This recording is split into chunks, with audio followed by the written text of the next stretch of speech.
Hello and welcome to today's video. So today I'm delighted to be able to share with you the first half of the complete Doctor Who and Dalek annual collection. So once again, my friend George has been very generous and lent me his entire complete collection of these fantastic Doctor Who hardbacks, right up to the very latest one for 2022. And I've split them into two videos, of which this one is the first. So sit back, relax, and let's get to it.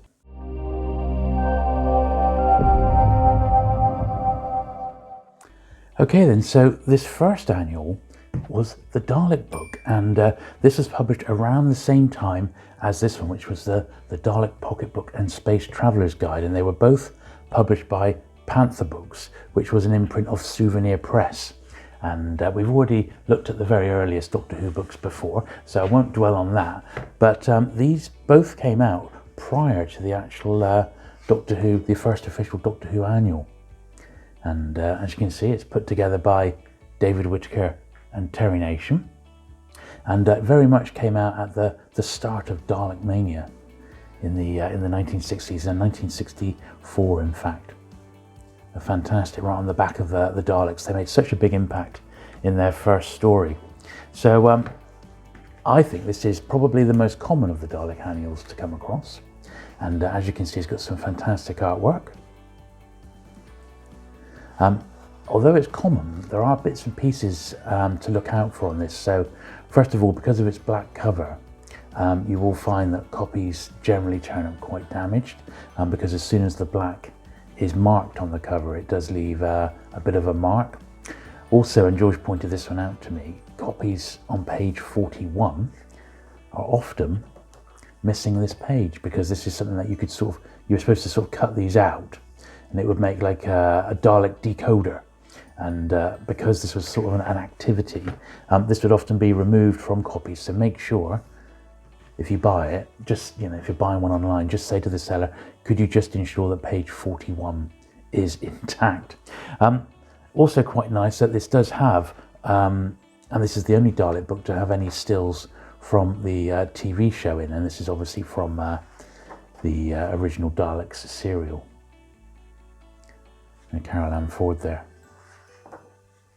Really, really great stuff. It's just a fantastic annual, as I think all the Dalek annuals are. They're really high quality on the whole. Good stuff, eh? So that's the first Dalek book, and as I said, published around the same time, but had a bit of a longer life, was the Dalek Pocketbook. Okay, so these are the two publications for 1965. And this is the 1965 Doctor Who annual. And this is actually published in September 65, and obviously it was in print right the way through 1966. And this was the second Dalek annual, published around the same time.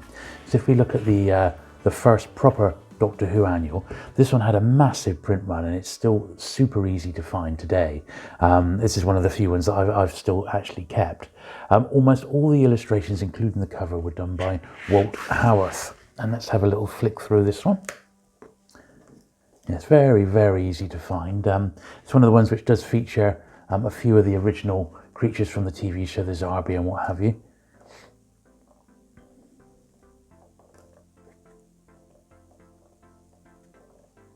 Lots of text stories here. Some of these have been adapted now for various dramas. CD releases, Big Finish and what have you. There we are. And the likenesses of Hartnell are pretty good on that one. And this was the second of the Dalek annuals, and this one's definitely harder to find than the first. This is called The Dalek World. And once again, like the first book, copies with nice complete spines are actually very tricky to find. And this one, just in general, is a book which is harder to find than most. Continues the same sort of vein as the last book.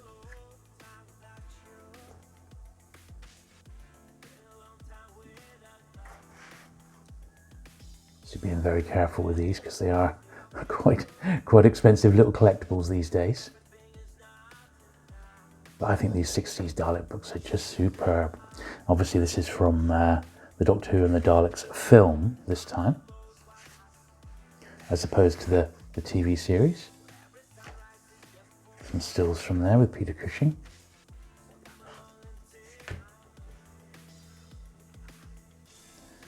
Once again, published by Souvenir Press. Lovely stuff. So there were the two annuals for 65. So that was Souvenir Press, and of course this was the first one from World Distributors. Okay, for 1966 then, Doctor Who fans had 3 books treated to them. We had the Doctor Who Annual, a Doctor Who like storybook, Doctor Who and the Invasion from Space, and the super scarce Dalek Outer Space book. In fact, both of those are actually quite scarce to find these days. But let's look at these one by one. So we'll start off with the main sort of Doctor Who Annual. So yeah, published in 1966 at the very tail end. So this was on sale in 1967, and obviously that was when Patrick Troughton took over. So some of the illustrations aren't exactly spot on, and the book was almost immediately dated because Troughton had taken over. So some of the illustrations are quite, it's almost like they were in a bit of a transitional period. They're not the greatest, but Walt Howarth did some of the interior artwork, and he also did the comic strip in this one. But yeah, 2 months after this was published, Troughton was the Doctor, and it was immediately outdated. So it had a lower print run and consequently a lower circulation. So it's much harder to find than the first annual in the series.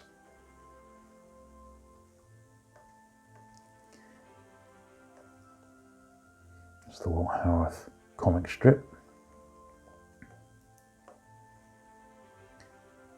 And the illustrations aren't too bad, they're a fair likeness of Hartnell.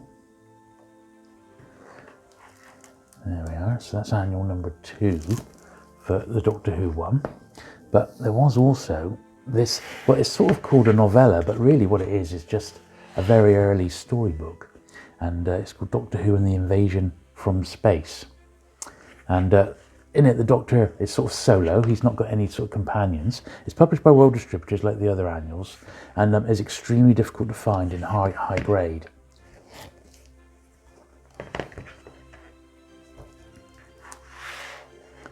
Very, very tricky to find this one in any condition. But it's like one big long sort of story, the invasion from space.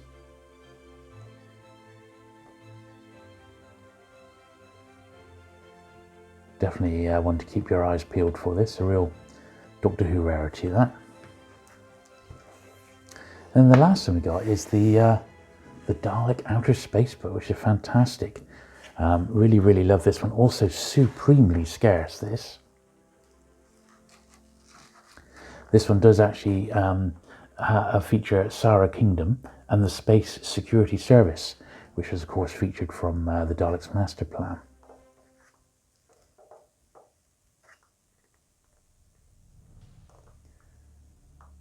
This is the first one to have some sort of generic sort of space content rather than all Dalek specific, which is a shame, but there you go.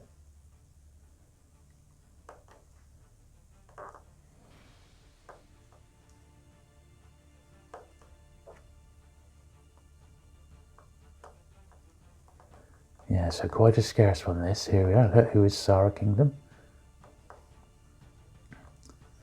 So at least that tied into the Dalek Master Plan.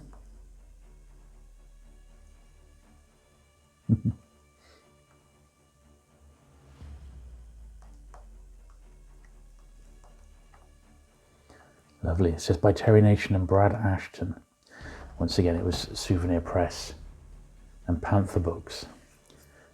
So that's the last of the 60s Dalek annuals, as Dalek Mania, as it were, was starting to wane, but still a lovely, lovely book. Okay, so we move on to Patrick Troughton, and this is the 67 Who annual, so published late in 1967 and on sale throughout 1968. And the cover of Troughton's head and shoulders there was done by Walt Howarth, and the background was just filled in by World Distributors house artists. This was the first annual to properly feature the Doctor's companions. And it also had, it was the first to have a percentage of like non-Doctor Who related comics and quizzes and things like that.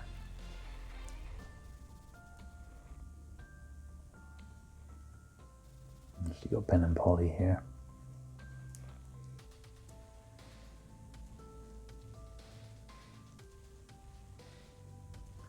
Generally considered the scarcest of all the Patrick Troughton annuals, but when I was collecting back in the day, this was the first one I ever had, actually, was this one. I think I picked it up at a school fete, something like that. I remember absolutely being over the moon to get it at the time. Couldn't believe I had a Patrick Troughton annual.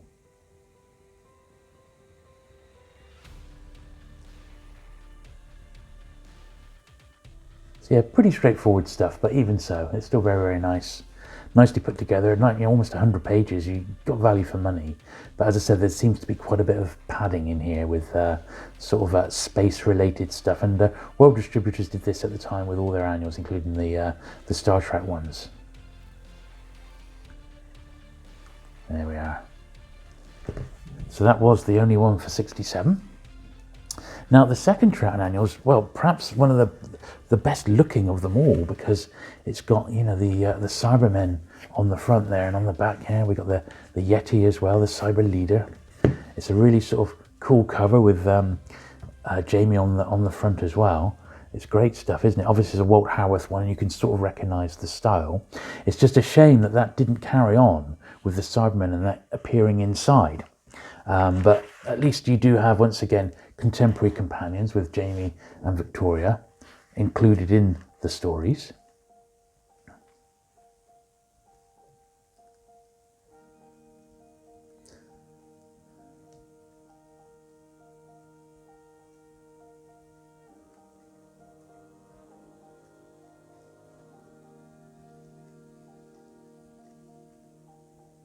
You can recognise some of the artwork's been taken from official BBC stills.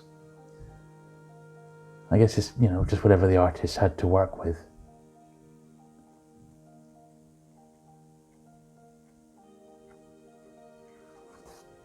But yeah, really, really great looking annual that. I mean, it really is superb, that. So that was the 1968, but it was on sale through most of 1969. And then we had the very last Troughton annual, and this was the first one to have a photograph cover, which is this one. This is the 69 annual, but basically on sale for most of 1970. This one also features Jamie and Zoe as the companions.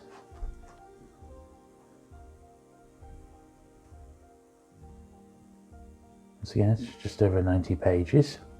I've got some non-Doctor Who related articles as per the last couple of annuals, but these likenesses are pretty good, aren't they?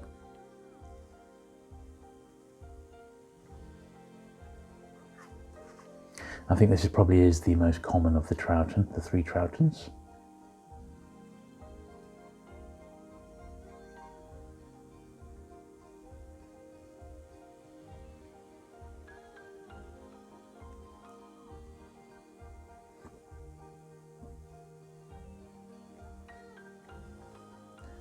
Lovely stuff. And that was it for Patrick Troughton. And then we move on to, well, perhaps the rarest of them all. Well, it definitely is. It's certainly the most expensive, and it's the first Jon Pertwee annuals. So this is the one published in 1970 and ties into season 7 of the show, and was available throughout most of 1971. Very, very tricky to find. It's got this like salmon pinky cover, and the spine is known in two variations. One of them is almost perfectly white, and another one is the sort of the pinkish version that we see here. I mean, copies have sold of this one for up to £250, with quite a lot of money, and by far the rarest, or the most expensive seemingly, of all the Doctor Who annuals. The cover was painted by Ron Smenhurst, and he was the last artwork cover for a few years now. There's no comic strip stories in this particular one. And in keeping with the Doctor's first season, the stories are pretty much all based on Earth, with hardly any mention of the TARDIS. And as you can see, there's Liz Shaw there as well. Also, the Brigadier was to feature in a couple of stories as well. The entire annual was re-released. It was sort of scanned and put into PDF form, and and included on the first DVD of Inferno.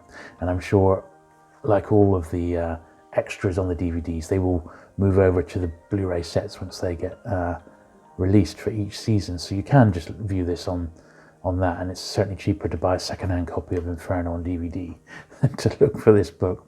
There's the Brigadier there, and I guess some other members of UNIT by the look of it.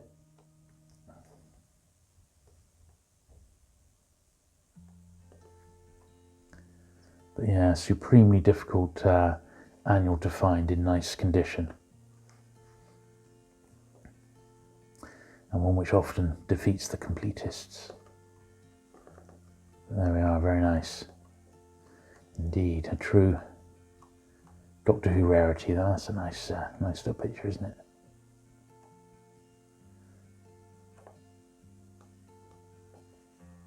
Excellent stuff. Yeah, copyrighted 1970s. That was the very first of the Pertwee annuals. So there was no official annual published for 1971. Not 100% sure why, but maybe, I guess World just didn't think the market was there, or the last one just didn't sell very well. There is a huge range of fan-produced annuals, and some of these are absolutely fantastic. They're really, really great. A lot of them quite difficult to get hold of. They do sort of skirt the boundaries of copyright a little bit. And I'm not including them here because this is just looking at the official publications. However, you will see them on the various Facebook groups. There is a fantastic one just dedicated to the Doctor Who annuals, and you'll see them all on there, and they are fantastic. And when you've maybe finished your set of all the official annuals, you might want to start slipping in some of the missing years because they're fantastic. So this was the annual published for 1972. It's the second Pertwee annual, so published late 72, but dated on the cover 1973 because it's on sale until about September, October of 1973 before the next one came out. So going forward, we'll just refer to these by the date on the annuals cover, which is 1973. So photograph cover on this one there, I think it's from Terror of the Autons, and no comic strip stories again on this one. However, the companion has now changed to Joe Grant. All the stories are Earth-based, and UNIT do feature fairly prominently, in actual fact, with the Brigadier, Captain Yates, and the Master also featuring in many stories.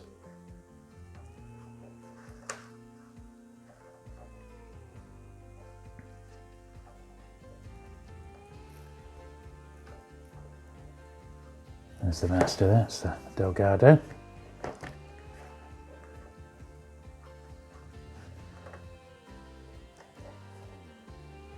Recognise some of these pictures where they've been based on. Obviously that was from the Silurians, wasn't it? I guess there weren't that many publicity photos that they could use or had access to even to bring these annuals to life. But after the scarcity of the 71 annual, or the 70 rather, this was from now on out, all the annuals that were published are much, much easier to find. This is the 74 annual. Really, really nice, this one. It's got like the triptych cover there with the 3 photos in. And they're from, I think they're from The Time Monster and Terror of the Autons again. Edgar Hodges and Steve Livesley provided the majority of the artwork in this one. And Joe Grant was the Doctor's companion. Brigadier is in every story with the exception of just the one that he's not in. So the Brigadier plays a real big part in this. The Delgado Master is in 3 stories.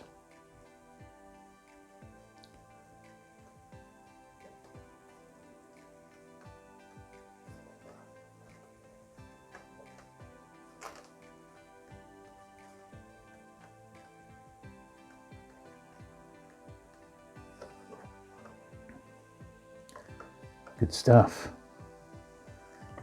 Look, a very nice a cackling Delgado Master up there. So that was the 74 one. So I'm just going to pause there and thank my Patreon and channel member subscribers.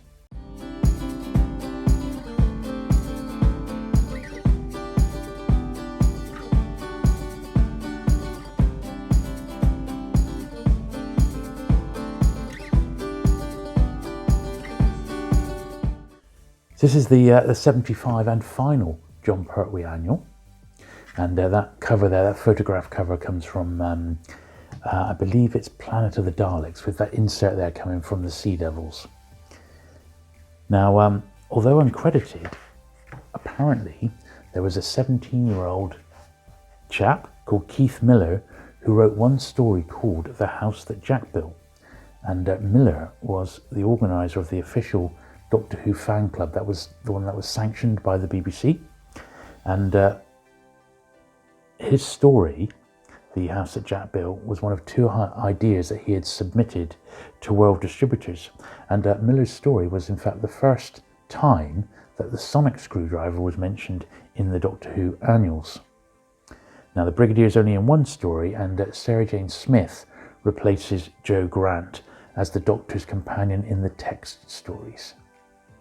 Obviously, this is around the time of season 11.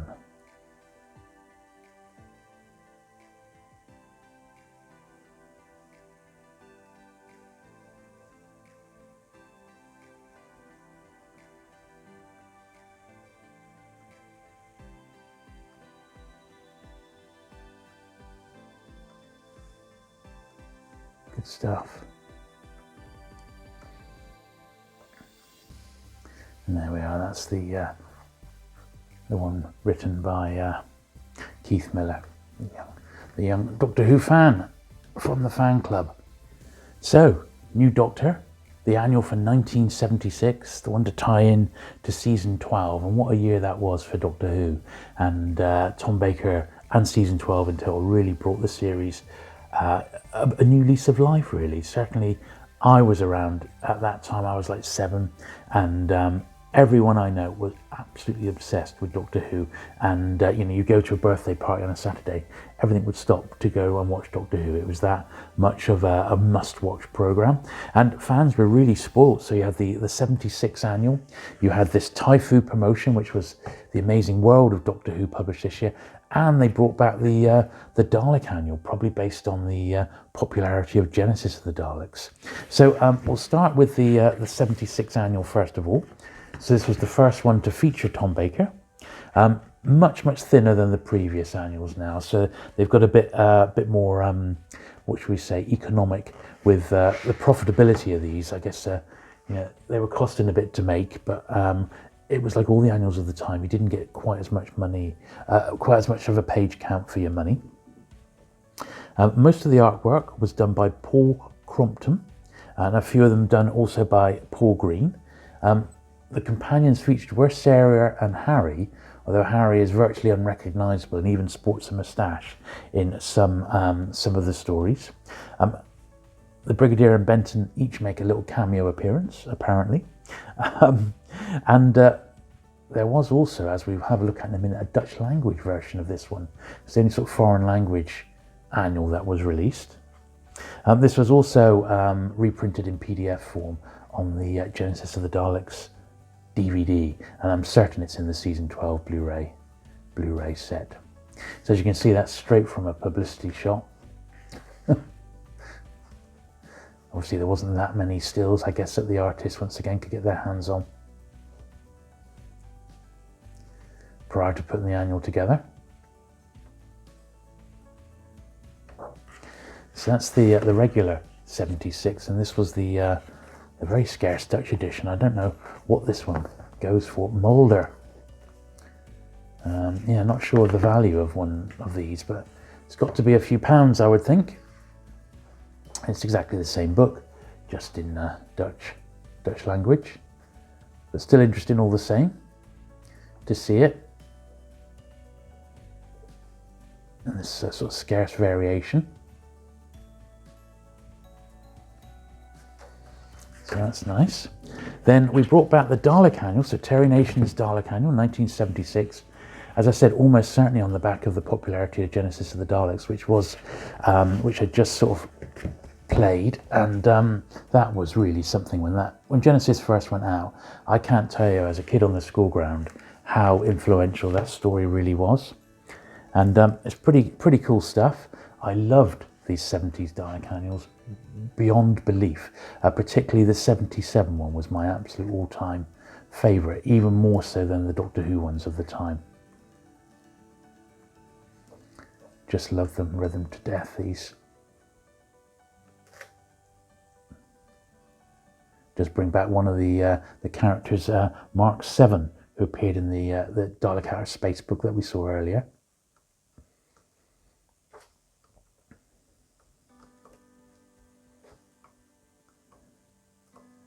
Like a second wave of Dalek mania, wasn't it, in the 76?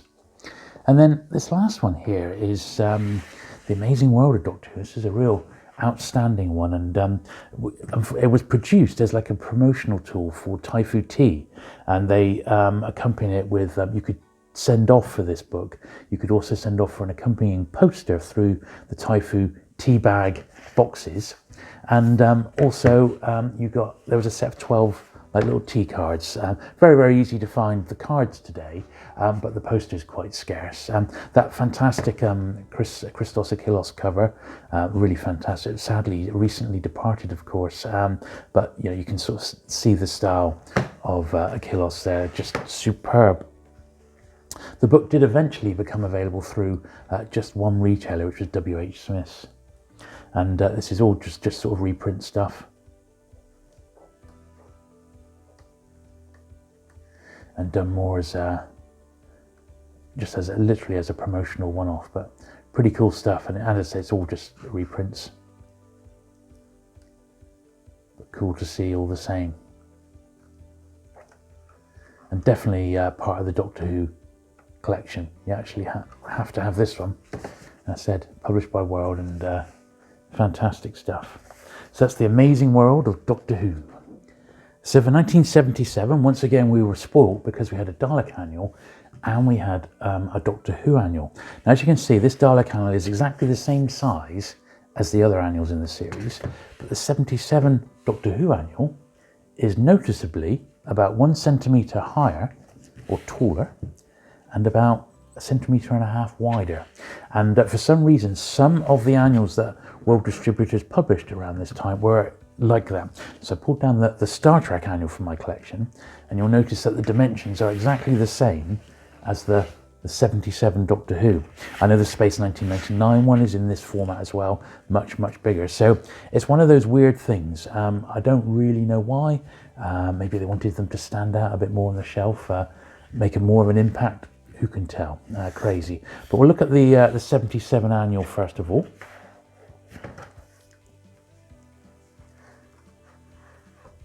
So it's the usual sort of mixture of the occasional sort of space-related puzzle and some Doctor Who stories. Paul Crompton painted the cover, and the companions in this one, once again, were Sarah and Harry, although they did only appear in 3 of the stories. The Brigadier also makes a brief appearance.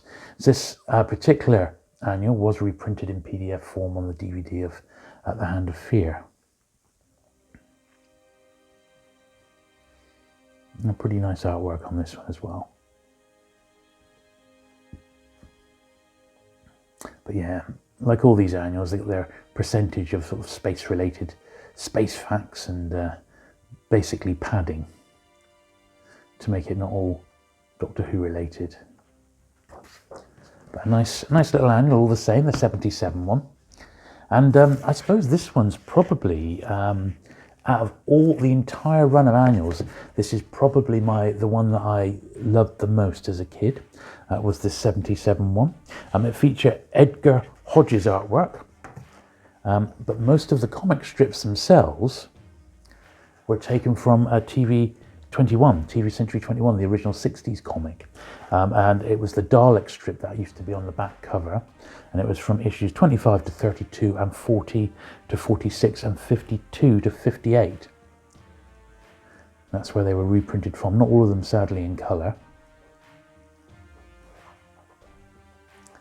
Yeah, I remember just some of the puzzles and stuff on this were just fantastic. as a youngster.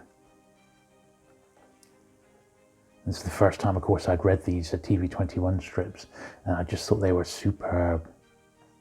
So good. I loved them.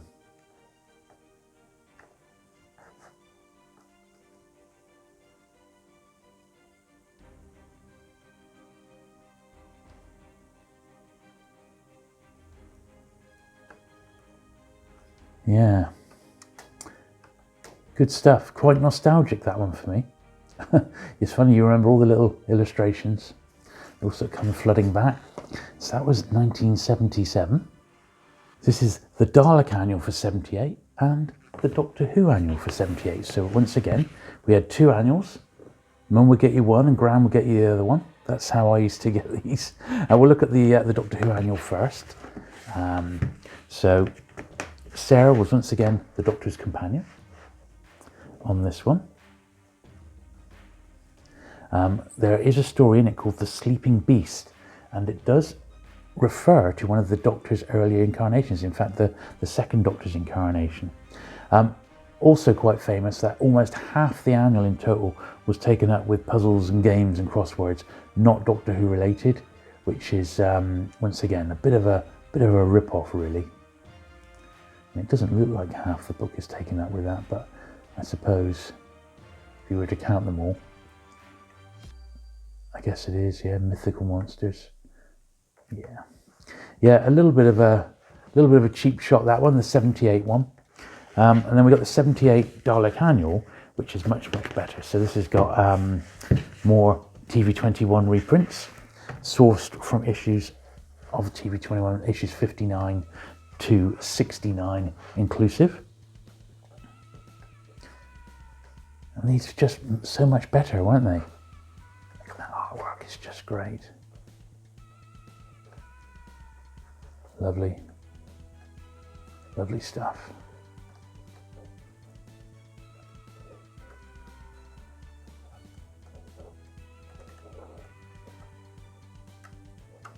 Excellent. Great stuff. So that was Doctor Who annuals for 78. So these were the Doctor Who offerings for 1979. So we had the regular Doctor Who annual, and we also had the Dalek annual. Now we'll look at the Doctor Who annual first, but both of these have got some quite cool stuff to look out for. So Paul Crompton was credited as the main illustrator, and the Doctor's companion was Leela. But whilst the Doctor was well drawn, Leela was pretty much unrecognisable. You can see that's supposed to be her, but it's from a publicity shot, isn't it? So Paul Crompton, basically, he did the drawings, apparently, and then wrote a story around the drawings, sort of the reverse of the normal process. The entire annual was scanned for PDF form and re-released on the Armageddon Factor DVD as one of the extras. It's a bit more Doctor Who heavy content, this, rather than all the cheap space stuff. I guess they had a lot more images of Tom Baker that they could work with. Even like the illustrator gets a big credit down there, like illustrated by Paul Crompton. So that's the 79. Now the 79 Dalek annual, which is the last of the second series of Dalek annuals. So the last one of these we'll actually get to look at. So Walt Howarth returned to World in the late 1970s, and he drew the comic strips The Human Bombs and Island of Horror. The majority of the rest of the artwork was by an artist, Paul Mark Tams, who was a member of the Doctor Who Appreciation Society and who acknowledged the organisation by incorporating the initials DWAS into a spaceship illustration on page 4, which we will look at now. Okay, that's page 4. Is that the DWAS? DWAS? DWAS? I think that's it. Well, it's a pretty obscure reference, isn't it? But we'll take it. It says Tam's drawings of the Doctor on pages 7 and 11 look remarkably like William Hartnell. They do. That's a Hartnell. And page 11, well, not of the Doctor, but of the character rather, page 11, they do look a bit like William Hartnell, you're absolutely right. Once again, the standard sort of strips on this one, although we didn't have any TV21 reprints in this one, which is a shame. And I believe this is the hardest of all the later 4 Dalek annuals to find. And in fact, all the Dalek annuals are generally £15 to £20 for nice condition copies, sometimes even a little bit more. But this particular one, I believe, goes for about 25. It's even scarcer. So there you go. I hope you've enjoyed looking through that first half of these original classic Doctor Who annuals. Now, I have got part 2 planned, and I've got them all in the house, as it were, right up to the latest 2022 brand new annual, which has just been published. So look out for that video in a few weeks' time. Thank you very much for watching today. If you have enjoyed it, do please give it the thumbs up. Do please consider subscribing for regular vintage Doctor Who content, and I'll look forward to seeing you again very soon. Bye.